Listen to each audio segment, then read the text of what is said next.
आप सबका फिर से स्वागत है। मैं Vivek Bindra, motivation speaker, leadership consultant, business coach. आज बात करूंगा इलॉन मस्क की। इलॉन मस्क है कौन? Far sighted, futuristic, barrier free thinking रखने वाले एक South African born Canadian American business magnate है। ये इलॉन मस्क जैसे लोग सदी में दो चार ही पैदा होते हैं। लगभग 100 साल में दो चार लोग ही ऐसे पैदा होते हैं। इलॉन मस्क वो लोग हैं जो फ्यूचर को कंट्रोल करना जानते हैं, एनविजन करके। बचपन से ही 10 साल की उम्र में ही वो इतनी किताबें पढ़ लिए थे जो एक ग्रेजुएट भी नहीं पढ़ पाता। 12 साल की उम्र में घर में पड़े पड़े एक कंप्यूटर से उन्होंने एक गेम बना डाला और उस गेम को उन्होंने $500 के अंदर पहली दफा एक ऑनलाइन कंपनी को सेल कर दिया। बचपन से ही उनका ज्यादा फोकस था कि प्रॉब्लम, सबसे बड़ी प्रॉब्लम है सॉल्यूशन ढूंढना। Looking for the solution is the biggest problem. वो क्या कहते थे? एक ही प्रॉब्लम है कि प्रॉब्लम नहीं है, सॉल्यूशन ढूंढना बड़ी प्रॉब्लम है। तो उनकी कंपनी के अंदर अगर आके कोई ये बोल दे ना कि सर ये हो नहीं सकता, तो वो उसकी कंपनी में उसका आखिरी दिन होता था। वो क्या कहते थे? होगा, जरूर होगा, सोचो कैसे होगा। उनका मानना क्या है? Failure is the option. दुनिया बोलती है failure is not the option. ये मैंने पहले व्यक्ति देखे जिसका मैंने बिजनेस, एक्चुअली मैं थॉट प्रोसेस इलॉन मस्क का जानना चाहता था। आप में से कई लोगों ने कमेंट बॉक्स में लिखा ना कि इलॉन मस्क की केस स्टडी दीजिए। ये एक ऐसे व्यक्ति हैं जो मेरे लिए भी इंस्पिरेशन है। ये वो व्यक्ति हैं जो पृथ्वी के लिए जीवित रहना चाहते हैं। इन्होंने सोलर सिटी बनाई जो कि सस्टेनेबल एनर्जी क्रिएशन पे काम करती है। हाँ, solar city sustainable energy creation पे काम करती है। इन्होंने टेस्ला मोटर बनाई जो सस्टेनेबल एनर्जी कंजम्पशन पे काम करती है कि एनर्जी भी पेट्रोल डीजल का चक्कर ही खत्म हो जाए, पोल्यूशन फ्री हो जाए पृथ्वी। और electric vehicles, driverless cars. Actually paranoid व्यक्ति जो केवल हाई क्लास प्रोडक्ट बनाने पे फोकस किया। शुरू से शुरू करते हैं। आज जो कि ये पृथ्वी पे 21वें सबसे शक्तिशाली व्यक्ति माने जाते हैं, ये सेल्फ टॉट प्रोग्रामर हैं और रॉकेट साइंटिस्ट हैं। इन्होंने रॉकेट साइंस की फॉर्मल एजुकेशन नहीं ली, किताबों को पढ़ पढ़ के इन्होंने पूरे रॉकेट साइंस को समझ लिया। बचपन में किताबी कीड़े थे, किताबें पढ़ पढ़ के इन्होंने बचपन में ही एक डीप विजन, एक ऑब्सेशन, परसिस्टेंस क्रिएट कर लिया पृथ्वी को बदलने के लिए। ये कहते हैं great leader don't try to force a square peg into a round hole. वो क्या कहते हैं? स्क्वायर को राउंड में घुसाने की कोशिश नहीं करते। बुद्धिमान व्यक्ति वो है जो अपनी हाई परफॉर्मेंस टीम को बिल्ड करते हुए उनकी कोर इनर स्ट्रेंथ को पहचानता है। इसका अर्थ क्या हुआ? कभी भी मछली को पेड़ पे नहीं चढ़ाते, पेड़ पे बंदर को चढ़ाते हैं। बंदर अपने आप चढ़ जाएगा, मछली जिंदगी भर मेहनत करने पे भी नहीं चढ़ेगी। इनका मानना है कि अगर असाधारण काम कराना है टीम से तो टीम पावरफुल होनी जरूरी है। पहली बार में सही आदमी हायर करो। मीडियोकर आदमी जब उससे रिजल्ट अचीव नहीं होता तो वो ये मान लेता है रिजल्ट अचीव इसलिए नहीं हुआ क्योंकि हो नहीं सकता था। लेकिन ये बिल्कुल ऑपोजिट है। ये कहते हैं नहीं हुआ से कोई मतलब नहीं, रिजल्ट तो अचीव करना है, तरीके अलग अलग अपना लो। गोल को नहीं बदलना, तरीके बदलने हैं। गोल नहीं बदलना, स्ट्रैटेजी बदलनी है। पूरा बचपन 10-10, 12-12, 15-15 घंटे अकेले घर में बैठ के पढ़ पढ़ के इन्होंने निकाल दिए। जिंदगी भर 7 दिन काम किया, एक दिन में 15-15 घंटे काम किया। अपने आप से अनरीजनेबल, अनकॉम्प्रोमाइजेबल एक्सपेक्टेशन रखते थे। अपने आप से वो एक्सपेक्ट करते थे जो कोई नहीं कर सकता। ये क्या कहते थे? मुझे वो नहीं करना जो किया जा सकता है, मुझे वो करना है जो करना चाहिए। हाँ? ये नहीं बोलते I don't expect to do what is possible, I want to do what is needed to be done। इनकी वर्ल्ड क्लास कंपनीज की लिस्ट में Zip2, X.com, PayPal, SpaceX, Tesla, solar city, hyperloop, open artificial intelligence, Neuralink, the boring company, जिनमें से SpaceX, Tesla और solar city की चर्चा और hyperloop की चर्चा पूरी दुनिया कर रही है। ये कहते थे मैं मंगल ग्रह पर लोगों को भेजूंगा, मंगल ग्रह पे जीवन चालू कर दूंगा, एक एक करके आता हूं। 95 में अपने भाई किम्बल के साथ मिलकर इन्होंने Zip2 की शुरुआत करी और ये Zip2 में इनको जल्दी ही फंडिंग भी मिल गई। शुरू में अपने पिता के पैसे से किया, बाद में एक्सटर्नल फंडिंग मिली, बोर्ड ऑफ डायरेक्टर्स बढ़ते चले गए और आगे चल के क्योंकि अभी ये यंग थे, इनका एक्सपीरियंस उतना बड़ा था नहीं, तो बोर्ड ऑफ डायरेक्टर्स ने सोचा यार ये आदमी सीईओ बनने के लायक नहीं, उसको सीईओ की पोजीशन से हटा दिया क्या। एनीवेज बाद में टेक बबल, आपको पता है सन 2000 से पहले 99 में ये फटने की कागार पे था, तो सारे बोर्ड ऑफ डायरेक्टर्स ने मिलकर सोचा इस कंपनी को बेच देते हैं। कॉम्पैक्ट को वो कंपनी बेच दी गई,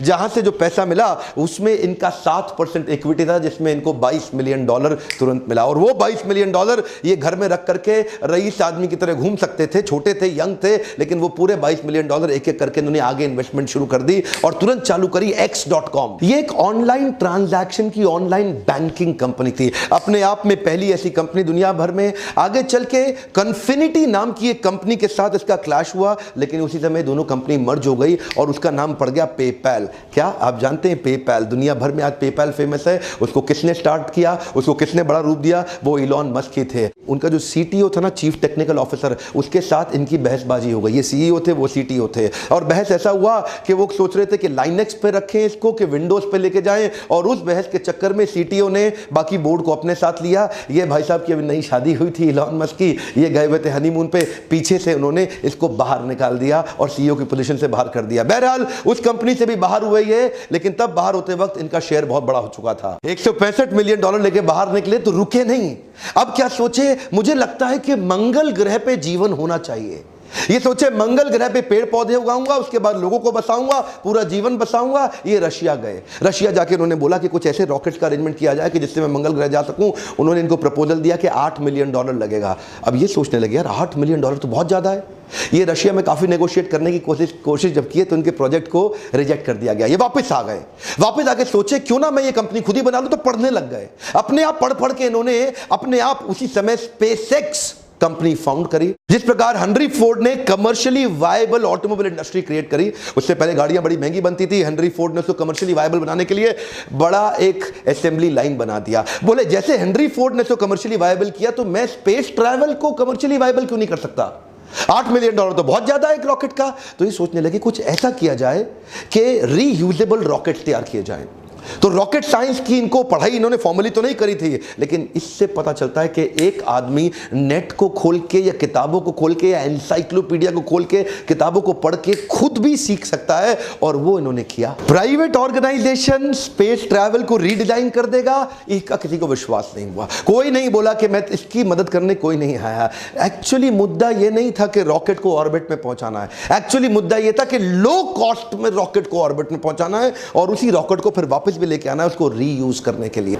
और वहीं जब इन्होंने पहला लॉन्च किया, इनके इंजन में आग लग गई, और वो अर्ली आग लगी, वहां से इनको बहुत बड़ा नुकसान हुआ। अच्छा, दूसरी बार फिर ट्राई किया। दूसरी बार इनका जो रॉकेट था वो स्पेस में गया, लेकिन ऑर्बिट में नहीं पहुंचा, फिर ऑफ रूट हो गया, और तीसरी बार स्पेस में जाते ही ऑफ रूट हो गया। 3 बार में इनका इतना नुकसान हुआ, जितना भी पैसा इनको मिला था, पीछे जो इनको मिला था ना, पेपैल से जब पैसा आया था, इनको बाहर निकाला गया था, तो वो सारा पैसा इन्होंने डाल दिया, लेकिन तीनों बार में पैसा खत्म हो गया। फंडिंग एजेंसी से खत्म हो गया, नासा से कॉन्ट्रैक्ट मिला, वो पैसा भी गया। अब इन्वेस्टर बोले अब कुछ नहीं बचा, अब तो कंपनी खत्म। लेकिन ये बोले एक ट्राई और करूंगा, एक ट्राई और करूंगा। क्या क्रेजी आदमी थे। He made a crazy announcement कि चौथा लॉन्च थोड़े ही महीनों में करने वाला हूं।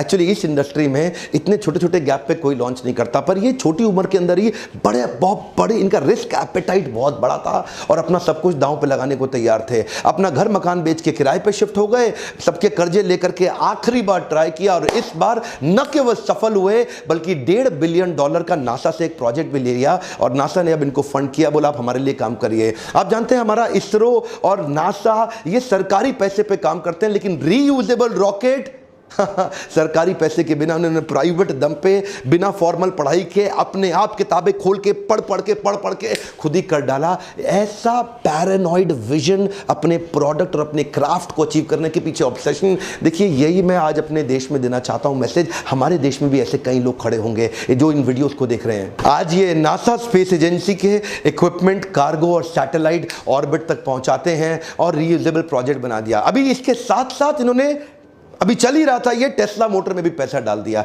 ये टेस्ला मोटर में पैसा इन्वेस्ट किए, उनकी कंपनी में घुस गए और पूरी तरह इन्वॉल्व हो गए। जल्दी ही इनको कंपनी का सीईओ भी घोषित कर दिया गया, और इन्होंने टेस्ला को लेकर के इलेक्ट्रिक व्हीकल बनाने के विजन को तैयार किया। जो पहली गाड़ी बनी वो अपनी कॉस्ट से डबल कॉस्ट पे चली गई। $1,09,000 की एक गाड़ी बनी। एक्चुअली ये सोच रहे थे शुरू में कि $50,000 में बन जाएगी, लेकिन जब बनाने लगे तो उसकी कॉस्ट डबल हो गई। गाड़ी बिकी नहीं, बिकने में बहुत दिक्कत आई। दूसरी बार कॉस्ट थोड़ी कम हुई, लेकिन तीसरे अटेम्प्ट में एक्चुअल रीजनेबल कॉस्ट आ गई, जिससे इनकी बिक्री बहुत तेज हुई। यानी कि स्पेसएक्स में कई फेलियर आए, उससे पहले X.com में, पेपैल के टाइम पे पहले भी इनको निकाल दिया गया। उसके बाद इधर भी इन्होंने चालू किया तो इधर भी इनके कंटिन्यूअस फेलियर आते रहे। वो जो टेस्ला थी, ये जिधर जिधर गए ये क्या बोलते हैं, failure is an option. Come on, क्या फेलियर इज एन ऑप्शन, लेकिन you got to bounce back. Come on, you got to bounce back. याद रखिए, इलॉन मस्क अपने आप में केस स्टडी है, art of failing successfully. Come on, क्या art of failing successfully. आज $20 बिलियन से ज्यादा की नेटवर्थ,